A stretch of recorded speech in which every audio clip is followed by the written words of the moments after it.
By the time the sheriff's spotlight hit the dock, the HOA president was waist deep in the water, red blazer drenched, screaming something about unauthorized dock extensions. On the tablet in my hands, I watched it all unfold in 4K from my upstairs sunroom overlooking my lakefront home. Hidden cameras, one inside a carved wooden heron, another inside a solar lantern, plus a drone silently hovering above the water, recorded every move. The Cedar Ridge HOA board stumbled along my private shoreline in matching navy jackets, dragging sawhorses, hammering stakes, and spray painting neon orange warning signs into the sand as though auditioning for a low-budget thriller. The deputy's voice boomed over the bullhorn. "Step away from the private property! Tools down!" And there she was, Karen Whitmore, the HOA president, mid-50s, curly bob, slightly damp, pink blazer clinging to her frame. She froze, eyes wide, clutching a bundle of warning stakes like they were explosives.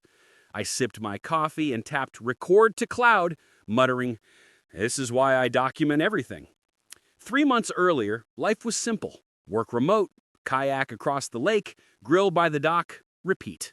My small peninsula, Willow Point, sat a few hundred yards from the Cedar Ridge neighborhood, its pastel houses reflecting in the water, manicured lawns like something out of a furniture catalog. Cedar Ridge had an HOA.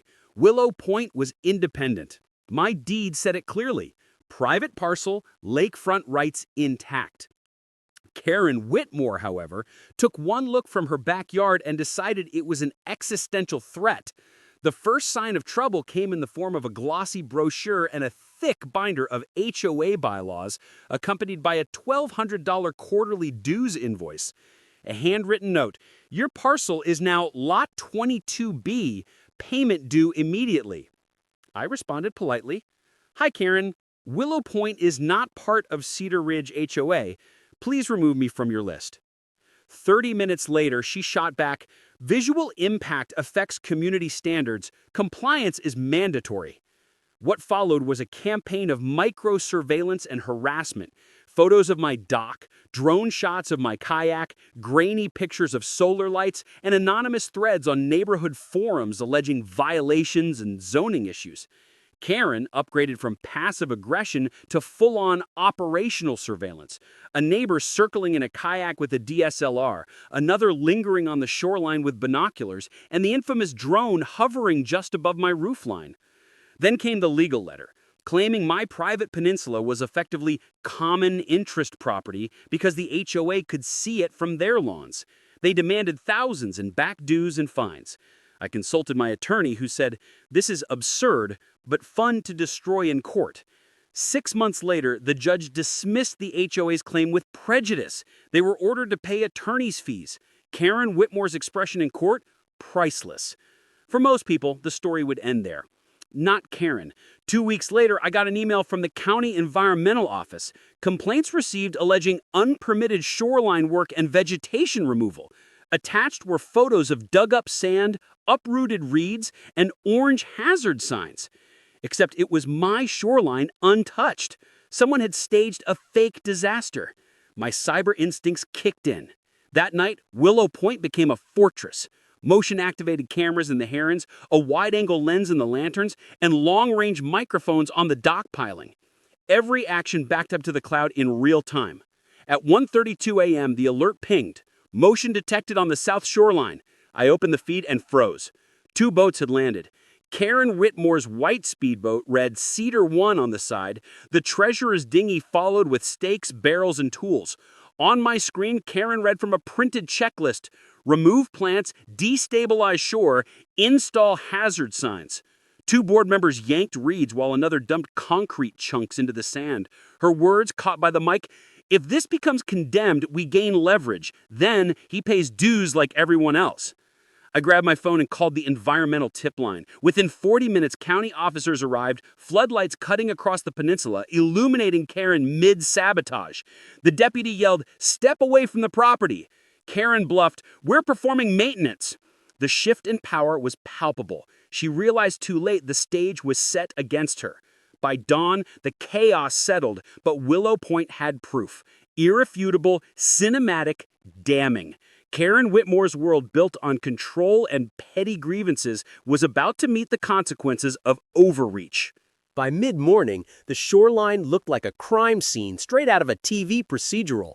County officers snapped photos, scribbled notes, and measured trenches in the sand.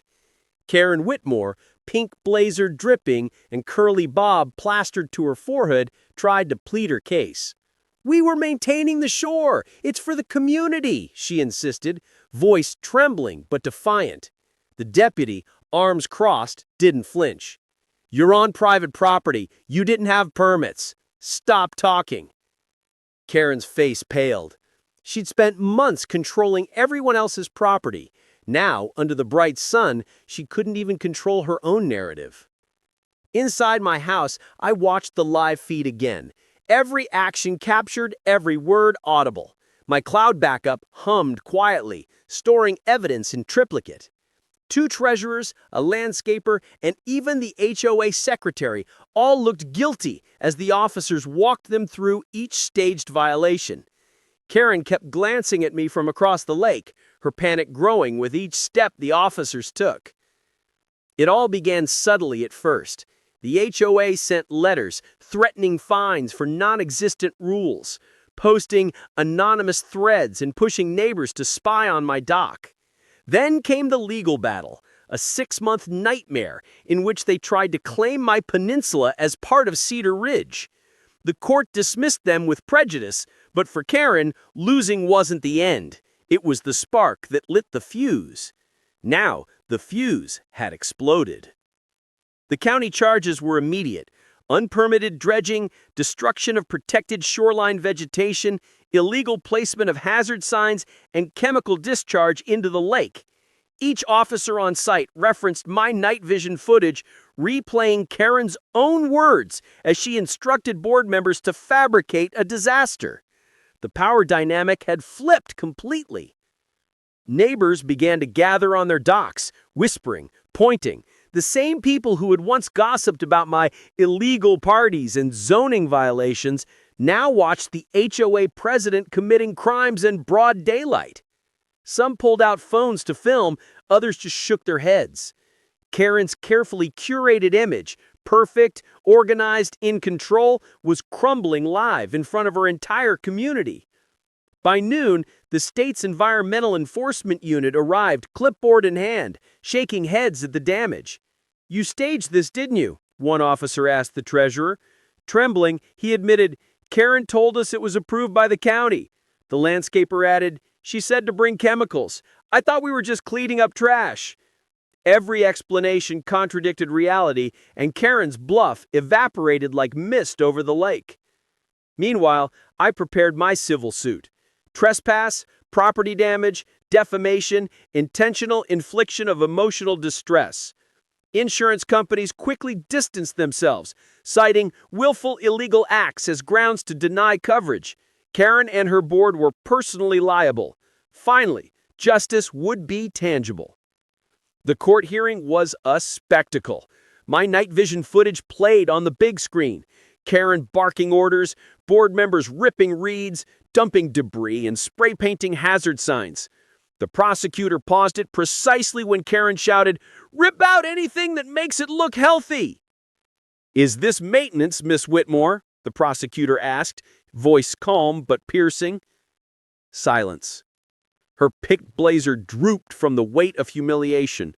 The courtroom collectively held its breath as neighbors whispered in exchange incredulous glances. Verdict? Spectacular.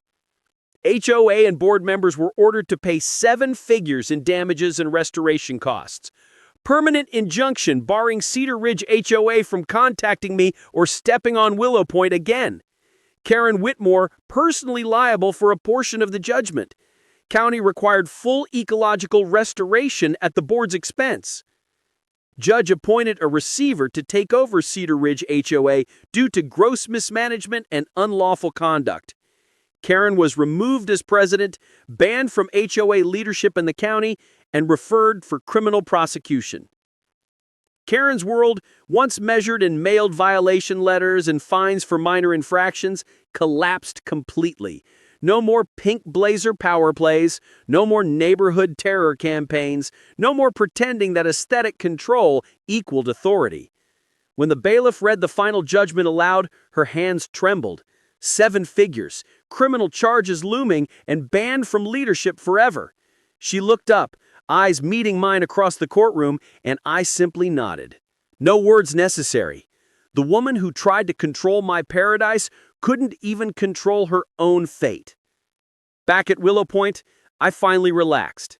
The sun glinted off the water, reeds swayed gently, and my cameras captured the restored, untouched shoreline. Justice wasn't abstract anymore. It was real, visible, and irreversible. I sipped my coffee, smiled faintly, and whispered to the empty room, "And that's why you always document everything."